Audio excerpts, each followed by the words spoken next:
الحمد لله نحمده ونصلي على رسوله الكريم أما بعد فأعوذ بالله من الشيطان الرجيم بسم الله الرحمن الرحيم إنا أعطيناك الكوثر فصل لربك وانحر إن شانئك هو الأبتر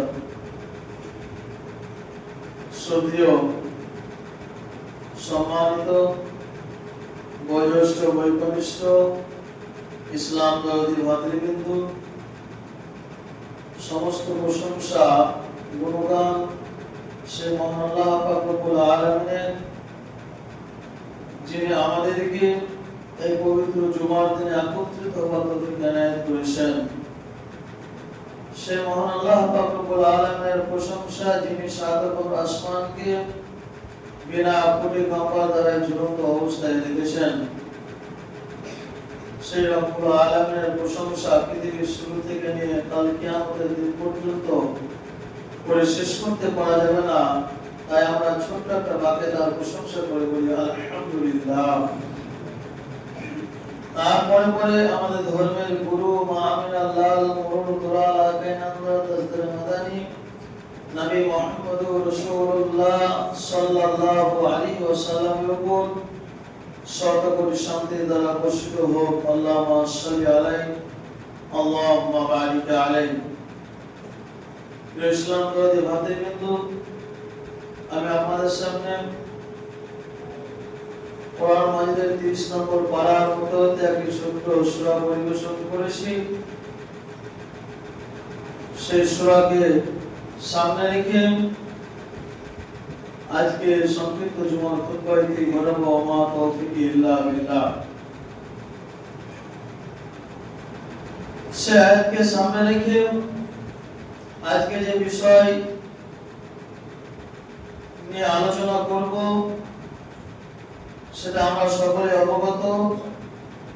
মৌসুম অনুযায়ী আমাদের আলোচনা সেটা হচ্ছে কুরবানি, যা আমাদের সামনে আসছে।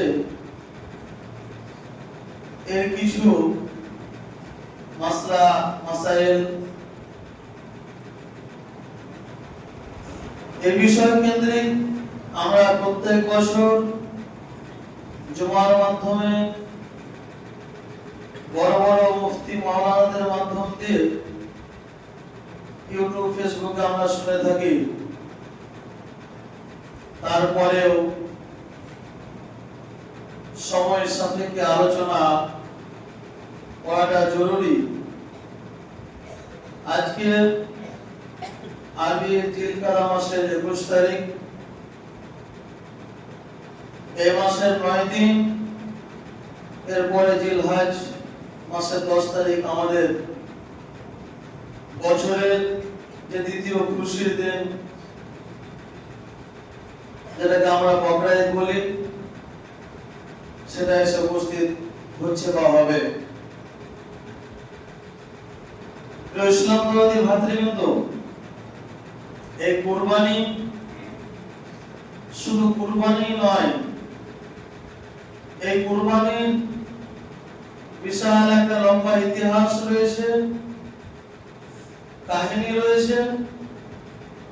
এবং এই কুরবানি শুধু আমাদের অর্থাৎ উম্মতে মুহাম্মাদের উপরে যে ফরজ সেটাও নয়। আমরা জানি সর্বপ্রথম কুরবানি হয় হাবিল ও কাবিলের মাধ্যম দিয়ে। সেখান থেকে শুরু হয় কুরবানির কথা। তারপরে যে ইতিহাস আমাদের প্রায় মানুষেরই জানা। ইসলাম দরদি ভাতৃবৃন্দ, এই কুরবানি শুধু গরু, ছাগল, ভেড়া ও ইত্যাদি যে সমস্ত জিনিসগুলো, যে সমস্ত পশুগুলো কুরবানির জন্য নির্ধারণ করা রয়েছে, সেই পশুগুলোর শুধু মাংস খাওয়াটাই শুধু কুরবানি নয়। ইসলাম দরদি ভাতৃবৃন্দ, এই কুরবানি শুধু আনন্দ ফুর্তির দিন নয়, এই কুরবানি থেকে এই ঈদ থেকে আমাদের অনেক কিছু শিক্ষার জিনিস রয়েছে। আজকে বড় দুঃখের বিষয়, আমরা আমাদের সমাজের মানুষ যে পশুগুলো কুরবানির জন্য নির্ধারণ করি বা হাটে থেকে কিনে নিয়ে আসি, অধিকাংশ মানুষের মনে এটা রিয়াকারীর সাথে পরিণত হয়। আপনি বলবেন মৌলভী সাহেব কেমন কথা? অবশ্যই। আজকে আমরা যদি হাটে গিয়ে বাজারে গিয়ে অনেক ধরনের মানুষ দেখতে পাওয়া যায়। কোন মানুষকে দেখতে পাওয়া যায় কুরবানির পশু কিনবো, খুব তাজা দেখে, তরু তাজা, খুব সুন্দর, মোটা, বেশি মাংস হবে, এই দেখে কুরবানির পশু কিনে। আবার কিছু কিছু মানুষ রয়েছে যারা দেখে যে আমি কি করে আমার দাম কম পাবো, বা আমি কি করে আমার অল্প টাকার মধ্যে যে কুরবানিটা অতিবাহিত করব, এই ধরনের মানুষকে আমাদের সমাজের মধ্যে দেখা যায়। তাহলে কয় রকম?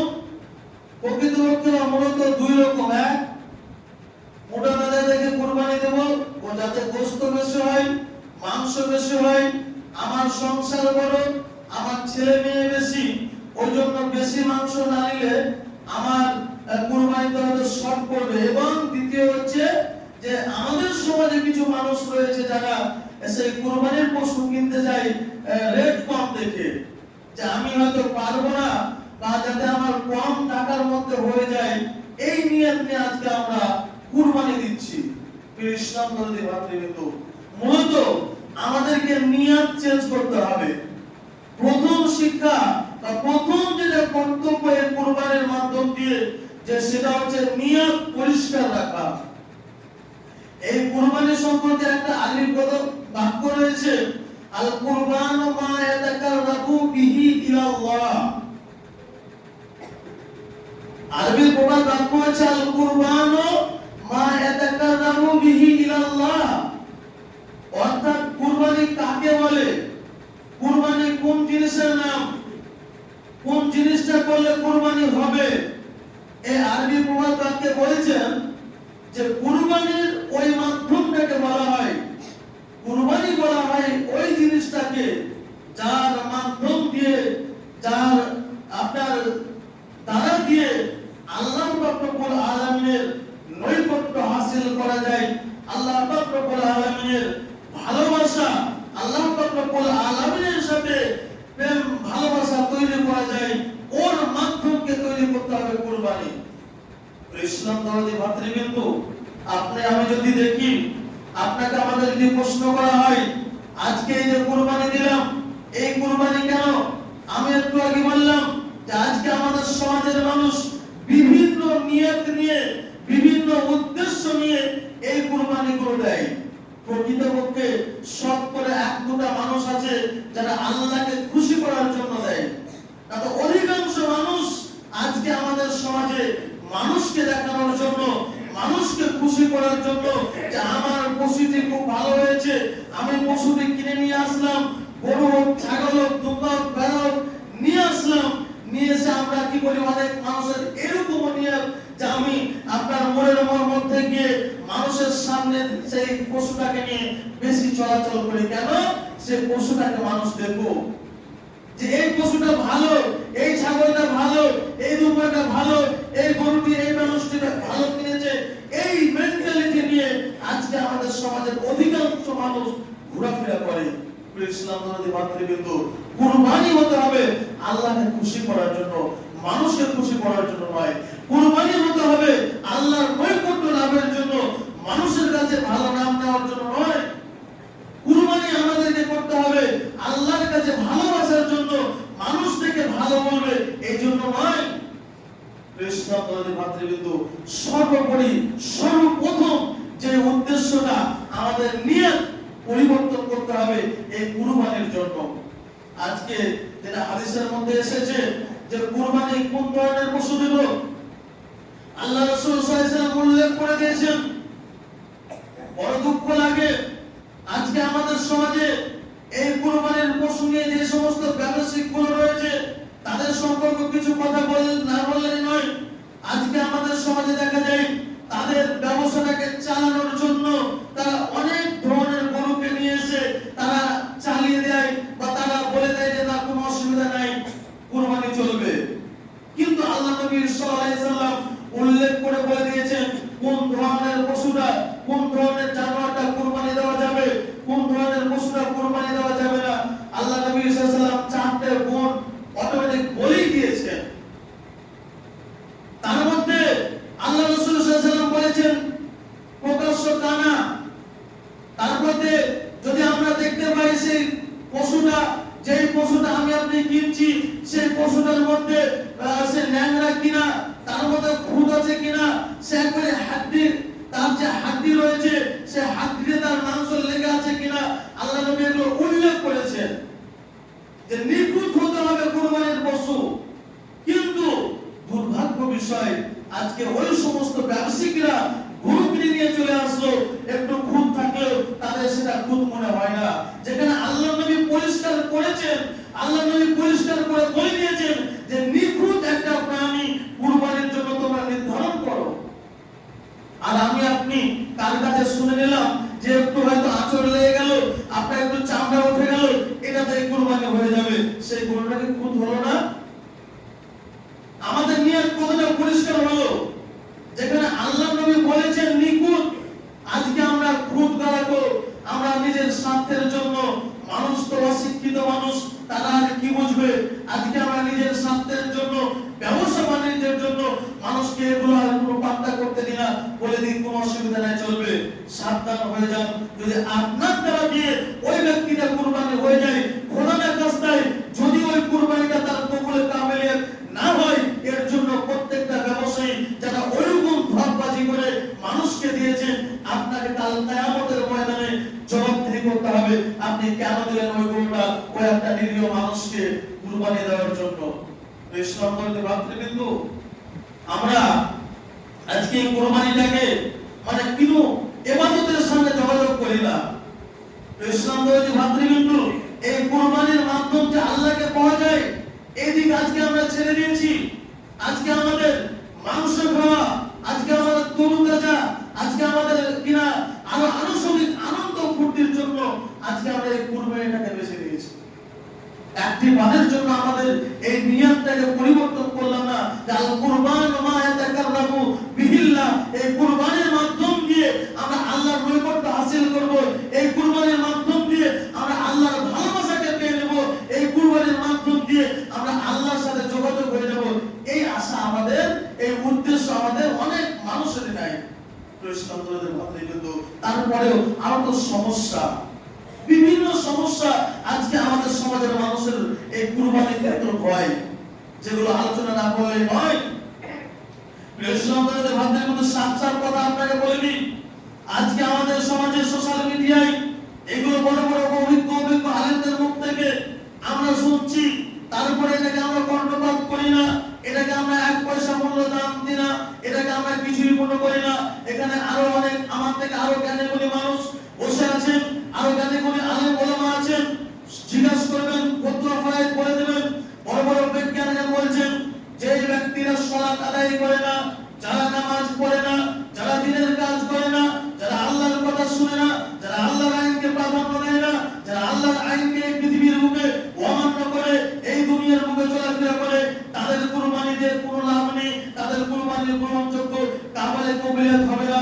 আপনাকে বলি, আপনি বলুন আজকে থেকে কতদিন ধরে আপনাকে আমরা আলেম সমাজের মানুষ ইত্যাদি হাদিসেরা আপনার কিনা মানুষেরা নামাজের জন্য বলে অধিকাংশ লোক এখানে আছি আমরা বেনামাজি, অথচ কুরবানি দেওয়ার দিকে আমরা ঠিকই আপনার কিনা বেশি বেশি টাকা দিয়ে কুরবানি দিচ্ছি। বলুন তো আপনার ওই কুরবানি কবুল হবে কিনা? এটাও হচ্ছে আজকে আমাদের সমাজের মধ্যে আলেম ওলামাকে না জিজ্ঞেস করে আজকে আমাদের সমাজের মধ্যে কিছু কিছু মানুষ কয়েকটা বাংলা পাতা পড়ে নিয়ে, কয়েকটা হাদিস পড়ে নিয়ে তাদের একটা মন করা ফতোয়া গিয়ে বললে হবে না। নামাজ আলাদা জিনিস, কুরবানি আলাদা জিনিস। আপনাকে বলি, যে ব্যক্তি সালাত আদায় করে না, যে ব্যক্তি সালাত আদায় করে না, নামাজ পড়ে না, সে মুসলমানই থাকে না। আপনাকে বলি, একটা মানুষ যদি মুসলমান না হয়, একটা মানুষ যদি মুশরিক হয়, একটা মানুষ যদি কাফের হয়, ওই ব্যক্তিটার কখনো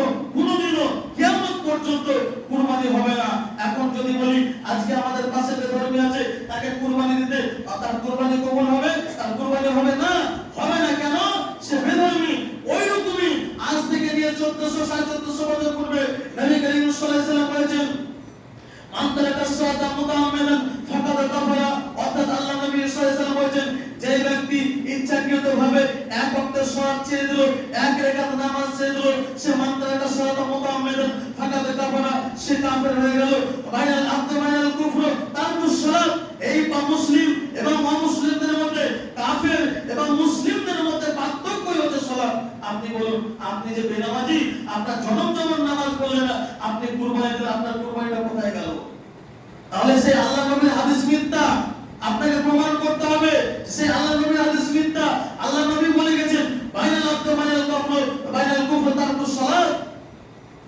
নামাজ যারা পড়ে না, যারা নামাজ পড়ে তারা হচ্ছে মুসলমান, যারা নামাজ পড়ে না তাদেরকে আল্লাহ নবী সাল্লাল্লাহু আলাইহি ওয়াসাল্লাম আজ থেকে 1450 বছর পূর্বে ঘোষণা করে দিয়ে গেছেন, বলে গেছেন তারা কখনো মুসলমান হতে পারে না।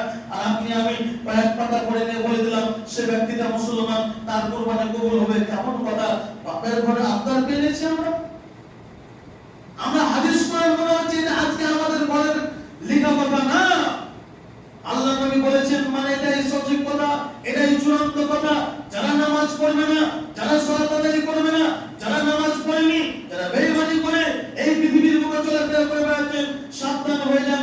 আপনার যতই টাকা দিয়ে কুরবানি দেন না কেন, আপনার যত আইনকাম হোক না কেন, আপনার নামাজ নাই মানে এই কুরবানির সাথে আপনার কোনো সম্পর্ক নাই। ইসলাম ধর্মের ভাতৃবৃন্দ, যেটা আল্লাহ নবী আজ থেকে নিয়ে 1450 বছর পূর্বে ঘোষণা করে দিয়ে গেছেন, বলে গেছেন। আরো সমস্যা কি? আজকে আমাদের সমাজের মধ্যে এই কুরবানি দিতে গিয়ে অনেক মানুষ হচ্ছে লোনের টাকা নিয়ে, অনেক মানুষ রয়েছে আজকে আমাদের সমাজে যে আমরা লোনের টাকা নিয়ে কুরবানি দিচ্ছি, অথচ আমার কাছে কোনো ঋণী হয়ে আছি, আমার কাছে অনেক মানুষ টাকা পাবে ঋণী হয়ে আছি, অথচ আমি লোন নিয়ে কুরবানি দিচ্ছি। আপনার কুরবানি কতটা কাবিলে কবুলিয়ত হবে একটু চিন্তা ভাবনা করুন। যাদের কাছে কাবিলে কবুলিয়ত, কুরবানি কাবিলে কবুলিয়তের জন্য কিছু কিছু শর্ত আছে, তার মধ্যে যেগুলো আমি পারবো, যে ঋণ রয়েছে সেই ঋণগুলো আপনাকে আমাদের পরিশোধ করতে হবে। এখানে অনেক আলেম ওলামা আছেন, আমরা বুঝতে পারছি যে আজকে এই যে ঋণ থাকা সত্ত্বেও আমরা কি করে লোন নিয়ে আপনার লোন নিয়ে আমরা কুরবানি দিচ্ছি। আমার কুরবানি কতটা কাবিলে কবুলিয়ত হবে একটু চিন্তা ভাবনা করুন। ইসলাম ধর্মের ভাতৃবৃন্দ, আরো সমস্যা কোথায়? আজকে আমাদের সমাজের মধ্যে হাজারো সমস্যা। যদি এক এক করে ঘোষণা করে দেওয়া হয়, বলতে যাওয়া হয়, টাইম ওভার হয়ে যাবে, কিন্তু টাইমের দিকে লক্ষ্য রাখতে হবে। বলছিলাম কুরবানির অনেক সমস্যা আজকে আমাদের সমাজের মধ্যে হয়ে আছে। ইসলাম ধর্মের ভাতৃবৃন্দ, আজকে আমরা যে ভাগে কুরবানি দিই, ভাগে কুরবানি দিতে হবে না এরকম কথা নাই, তবে একাই কুরবানি দেওয়া সবচেয়ে উত্তম কথা। ভাগে কুরবানি দিলেও কোনো অসুবিধা নাই, তো উত্তম হচ্ছে একাই কুরবানি দেওয়া। এই যে ভাগে কুরবানি, বড় বড় বিজ্ঞ আলেমগণ, মুফতিগণ ফতোয়া দিয়ে দিলেন। মুফতিগণ বলছেন, কোন মুফতি বলছেন যারা 7 ভাগে কুরবানি দেয়, ওর মধ্যে যদি বেনামাজি থেকে যায়, ওর মধ্যে যদি শয়তানেরা থেকে যায়, ওর মধ্যে যদি ঘুষখোর থেকে যায়, ওর মধ্যে যারা আপনার কোনোদিনও নামাজ পড়েনি ওরা যদি থেকে যায়, কিছু কিছু আলেম সমাজ বলছেন, মুফতিগণ বলছেন তাদের সমস্ত যে 7 জন ব্যক্তি আছে তাদের সবারই কুরবানি বাতিল হয়ে গেল। আবার কিছু কিছু আলেম বলছেন যে না, যে ব্যক্তিটা ভালো মানুষ তার কুরবানিটা কবুল হবে, আর যারা অসৎ পথে চলে ইনকাম করে, যারা সালাত আদায় করে না, যারা বেঈমানি করে দুনিয়ার মধ্যে চলাফেরা করে, বেঈমানি করে টাকা ইনকাম করে, তাদের কুরবানি কাবিলে কবুলিয়ত হবে না, কুরবানি হবে না। যার প্রমাণ আজকে আমরা কোরআন হাদিস থেকে অনেক দেখতে পাই। আল্লাহ পাক রব্বুল আলামিন সূরা আপনার কিনা কাউসারের মধ্যে বলে দিয়েছেন যে নামাজ ছাড়া কুরবানি নয়। কেননা প্রথমে আপনাকে নামাজ পড়তে হবে, তারপর কুরবানি করতে হবে, তবে আপনার আমার কুরবানি কাবিলে কবুলিয়ত হবে। নচেত কাবিলে কবুলিয়ত হবে কিনা ওপর আল্লাহ পাক রব্বুল আলামিন সবচেয়ে ভালো জানেন। ইসলাম ধর্মের ভাতৃবৃন্দ, কোরআন হাদিস থেকে যেটা ফায়সালা, কোরআন হাদিস থেকে যেটা আমরা বুঝতে পারি, যে আমরা চিন্তা ভাবনা করে দেখতে যাই যে যদি আমরা নামাজ না পড়ি কুরবানিতে কোনো লাভ নেই। যদি আমরা নামাজ না পড়ি কুরবানি দিয়ে কোনো লাভ নেই। তার কারণ একজন কাফেরের যেরকম আপনার কুরবানি দিলে হবে না, একজন মুসলমান আছে দাবি করছে আমি মুসলমান, অথচ নামাজ পড়ে না, ওরও কুরবানি হবে না।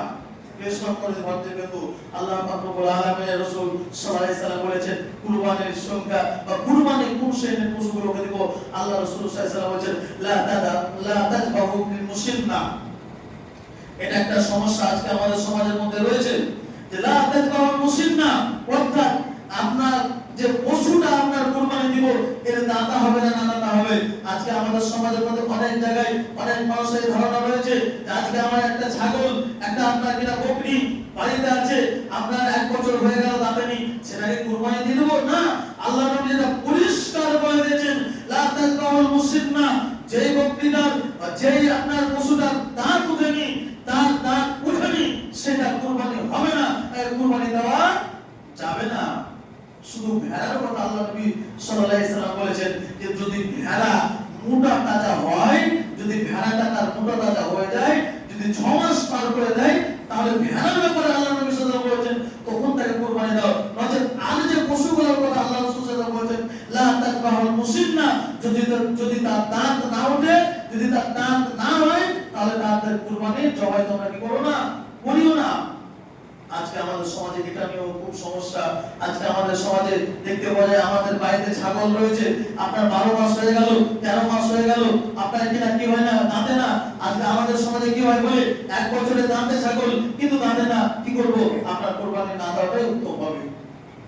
আপনাকে ওই ছাগলের কুরবানি না দেওয়াটাই উত্তম, কারণ আল্লাহ পরিষ্কার বলে দিয়েছেন যতক্ষণ পর্যন্ত না দাঁতবে ততক্ষণ পর্যন্ত সেই বকরি বলুন, সেই পশু বলুন, গরু বলুন, উট বলুন, কুরবানি দেওয়া যাবে না, জবাই করা যাবে না।